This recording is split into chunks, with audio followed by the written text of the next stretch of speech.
it is Letitia. So, I just want to come to you really fast and tell you this.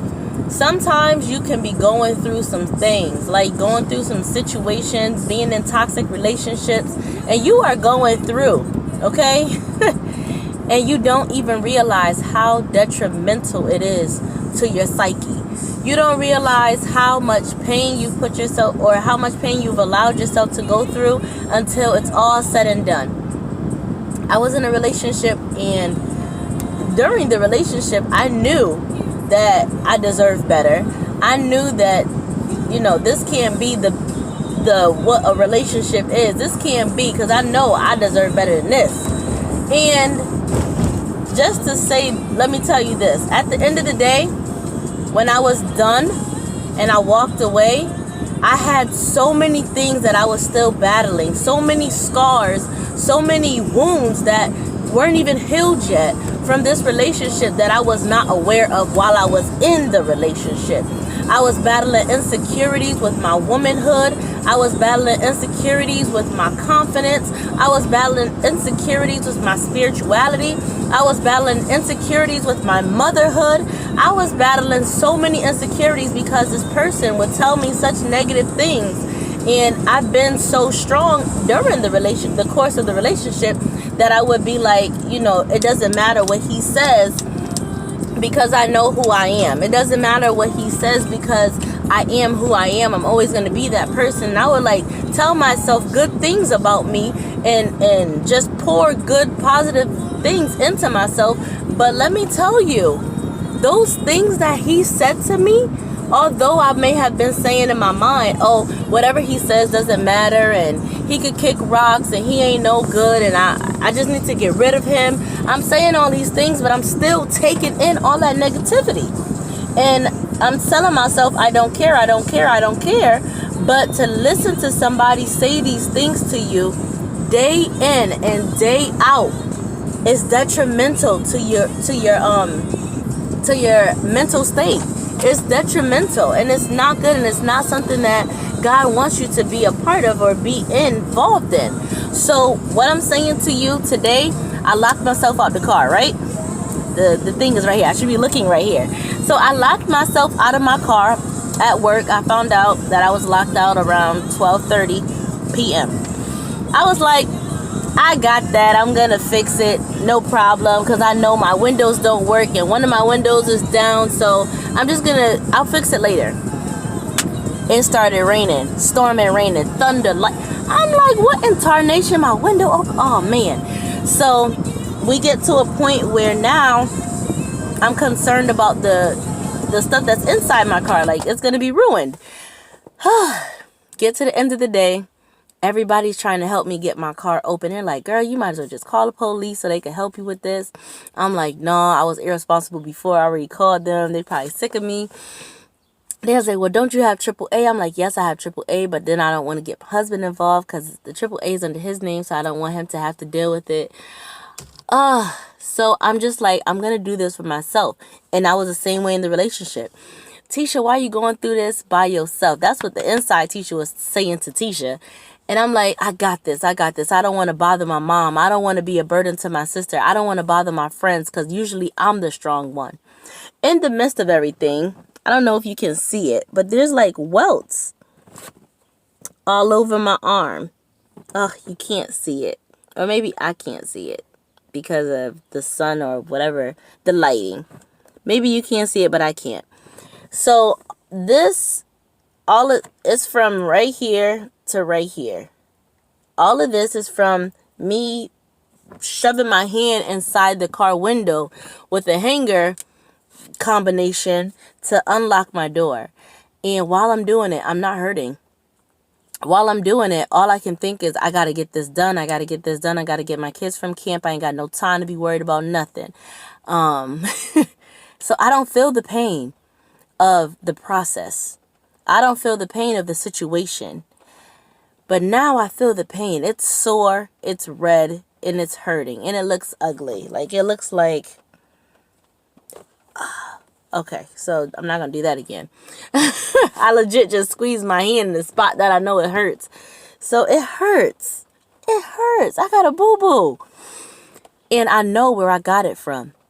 I got it from not guarding myself and not being responsible with my possessions.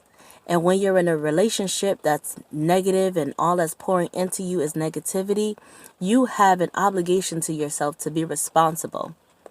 Your responsibility is to shield yourself from the toxicity, and your responsibility is to pull yourself out. You get help. If you need help, if you need medical help, you go get it. So when it comes to your mental status, you need to get that help too. Do not let these relationships kill you and you not be aware of what's going on. There's so many times that you feel drained. There's so many times you feel so tired. You just need a nap. Your girl got the nap. And so you go take this nap, and when you wake up, you're rejuvenated, but there's still something inside of you that's like, I'm still tired. You're tired of the situation. Okay, your body is tired of dragging you through this draining situation. You got to pay bills. You got to go to work. You got to do this. You got to do that. Your body is tired. And on top of having to do all of that, you still got to deal with somebody calling you all types of names. You got to deal with somebody not being there for you. Neglect is a form of abuse, okay? Neglect is abuse. And don't let anybody tell you any different. Sexual abuse is abuse. Mental abuse, verbal abuse, all these things are abuse. And just because neglect doesn't have abuse attached to its name doesn't mean that it's not abuse. If I send my kids to school for a whole week with no correct clothing, just in their underwear. Matter of fact, the first day, you don't think that DCF going to be at my house trying to figure out what kind of situation I got going on here? So it's abuse. And when you're neglected in a relationship, it does something to you. No support. It really does something to you. It hurts you. And you don't really see it because you're in it. But people on the outside see it. And when you hear that, baby girl, you okay? That's when you start evaluating. Am I okay? Ask yourself, am I okay? And ask yourself this on a regular basis.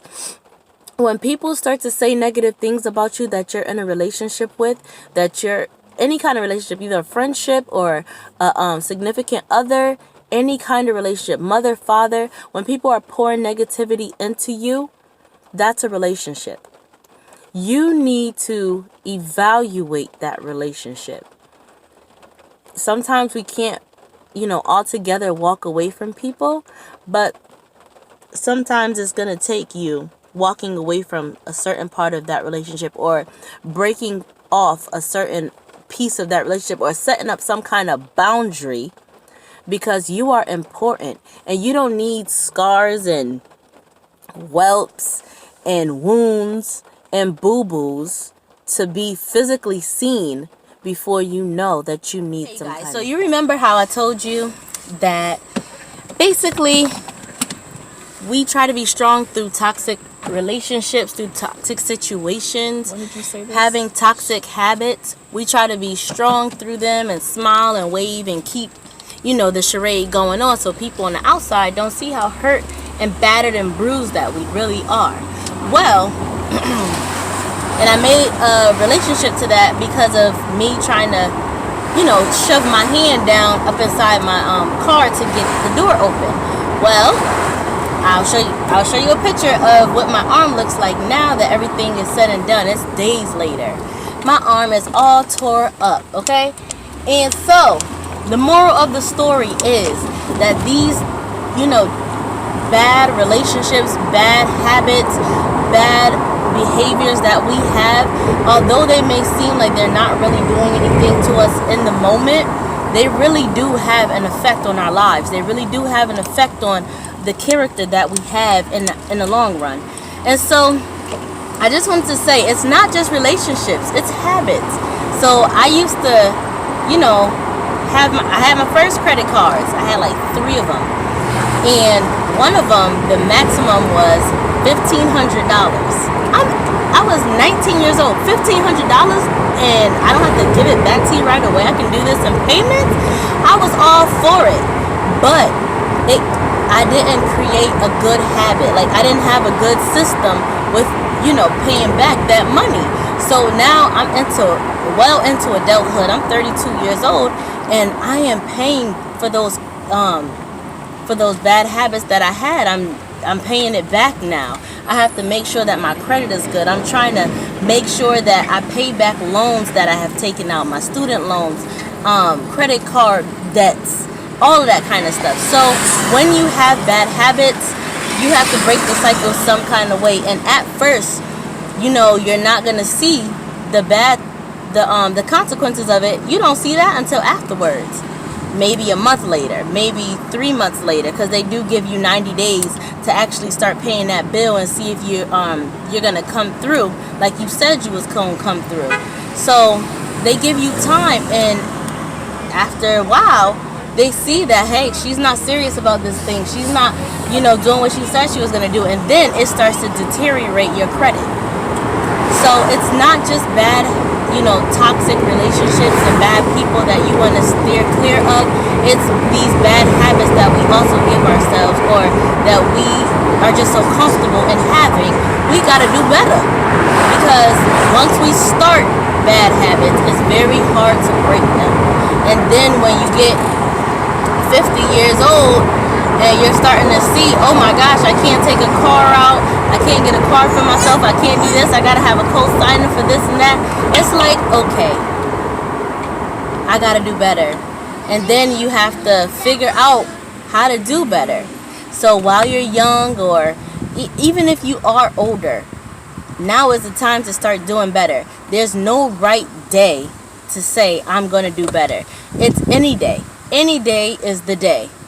It doesn't have to be, okay, starting January 1st, I'm going to do right.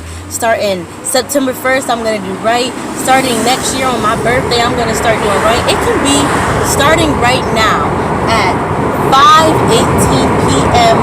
Saturday. I'm going to do right. I'm going to do better. And the next minute is all it takes to say, hey, I made it a whole 60 seconds without doing XYZ, without swearing. I made it a whole 60 seconds without thinking about having sex or having a drink. I made it a whole 60 seconds without thinking a bad thought in my mind, or thinking about going to work because I need some money, or I made it a whole 60 seconds with whatever goal it is that you're trying to make it with. Whatever bad habit it is you're trying to break, I made it a whole 60 seconds without doing such and such. Or I made it a whole 60 seconds doing such and such. On this treadmill, eating this salad, whatever it is. But I made it a whole 60 seconds praying.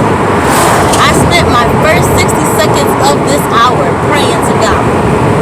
Whatever it is that you're trying to do, or trying to be better at, or whatever bad habit it is you're trying to break, or whatever toxic relationship you're trying to get through and out of, you can do it.